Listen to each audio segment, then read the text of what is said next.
Hello, friends. You're watching Newsader. I'm Alexander Kushnar. Joining us from Ukraine is Vitaly Portnikov. Welcome, Vitaly.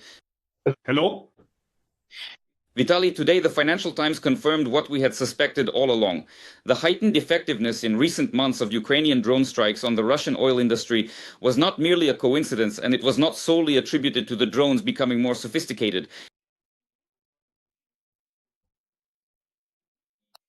It has come to light that American intelligence also played a role here, having substantially increased its participation in providing support for such attacks.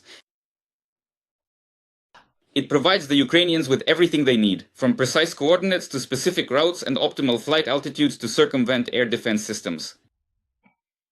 And Donald Trump has almost personally gotten involved in the effort to push through this pressure on the Russian oil industry. From your perspective, would you say this can already be categorized as concrete action taken by the Donald Trump administration?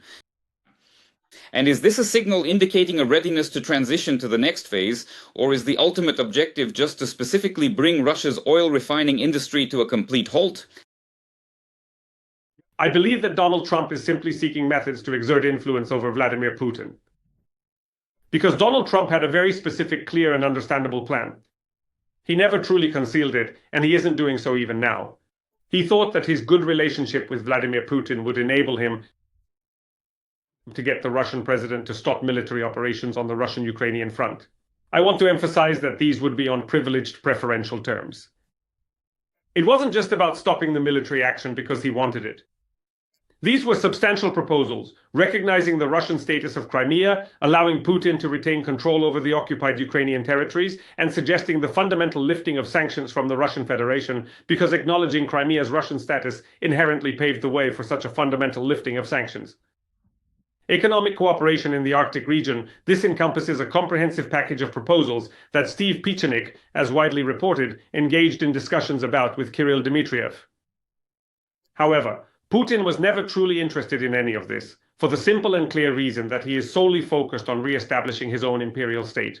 And all these proposals from Trump seem like a mockery to him. Trump didn't understand that. And that is precisely why he asserts that Putin has let him down, because the real Putin turned out to be completely different from the fabricated Putin who resides exclusively in his own mind. And now, because Trump truly had no other plan except for an agreement with Putin, it was a straightforward scheme where he'd say, "I'll make a deal with Putin, then put pressure on Zelensky." Thus, he accepts our proposal. This, by the way, is the exact model for resolving the Middle East conflict. We strike a deal with Qatar, exert pressure on Netanyahu, and he then accepts our proposal. The things that are currently happening in the Middle East were initially meant to take place in the Russian-Ukrainian conflict. Consequently, there's currently a search underway for alternative means. Trump is attempting to exert influence over Putin. Trump is attempting to demonstrate that by rejecting his amicable proposals, Putin stands to jeopardize a significant portion of Russia's economic stability. That's precisely why we're talking about a serious escalation of words. I have told you repeatedly about the escalation of rhetoric from Trump. However, with this particular publication in mind, it's safe to say there's a clear escalation of actions, indicating that American intelligence agencies are assisting Ukraine destroy the oil refining industry of the Russian Federation, which will naturally have a painful effect on the replenishment of the Russian budget and, in general, on the logistics of the Russian state itself. On the other hand, what truly captivated my attention in this article is its consistent reinforcement of the idea that the Donald Trump observed publicly and the Donald Trump who operates behind closed doors are frequently distinct personalities. We saw this with the situation in Iran, where he supposedly spent 2 months secretly preparing an operation while publicly making statements about striving for peace. And now we've seen it here. Don't you agree that there appears to be a consistent pattern emerging? Or maybe we're just imagining it and we just want to see Trump as this supposedly complex figure, when in reality he's just chaotic. Well, I don't know how chaotic it is. There was one part to Trump's plan, but Putin had a completely different plan. Let's just say, with his assurances of being ready to pursue peace, he could stall for time and thus maintain the status quo. In terms of sanctions, in terms of military aid to Ukraine. However, the status quo does not sit well with Trump. As we observe, it suits Putin perfectly. Putin is fine with everything, so he moved on to the stage of putting pressure on Putin. That's all. We don't know what will happen next because it may turn out that this stage of pressure will not lead to any changes in Putin's policy. And so, Trump will once again be faced with the decision of what steps to take, whether to intensify the pressure or to initiate another round of negotiations. Perhaps this very approach is what is interpreted as chaotic.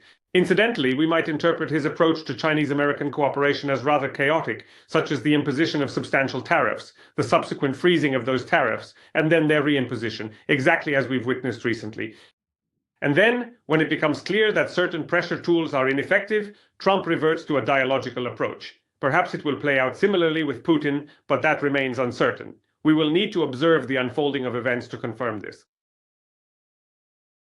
Yes, but I just meant the fact itself is interesting. Look, the newspaper says that by and large this decision on aid to Ukraine, well, that's intelligence. And intelligence, by the way, is half the battle. In July, when he spoke with Zelensky, he directly asked, so, are you going to strike Moscow? Do you possess that capability? He met with Putin in August, and both before and after that month, he issued what could be described as numerous, rather complimentary remarks about Putin, even going so far as to express gratitude after Putin voiced his discontent that unfortunate Trump did not receive the Nobel Prize. What I mean is, look, the rhetoric is one thing, or maybe it's just neutral, not threatening enough, but the real actions are another.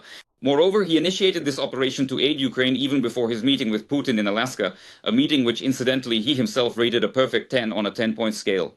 Yes. Well, first of all, that's what he called that meeting, because throughout that entire discussion, he conspicuously demonstrated a complete lack of progress. He then completely changed his approach after that specific meeting. If you recall, he acted displeased during the meeting itself.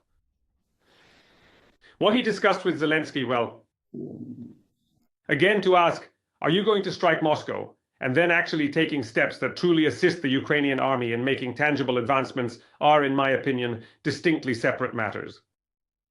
I think he believed he could persuade Putin before the Alaska meeting.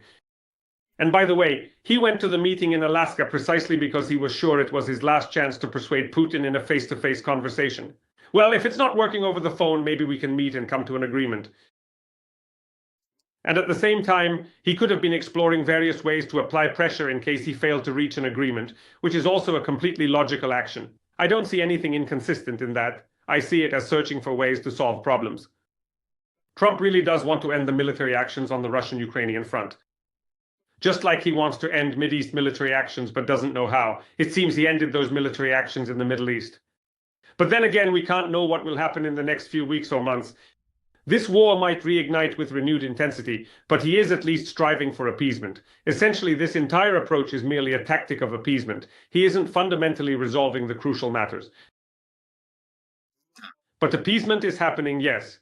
From there, we can figure out what happens in the Gaza Strip. Will Hamas be there? Will Hamas not be there? Will it be governed by Arab countries? Or will Hamas regain control over the territory and force the Arab countries to reckon with them? Well, I mean, there are different paths.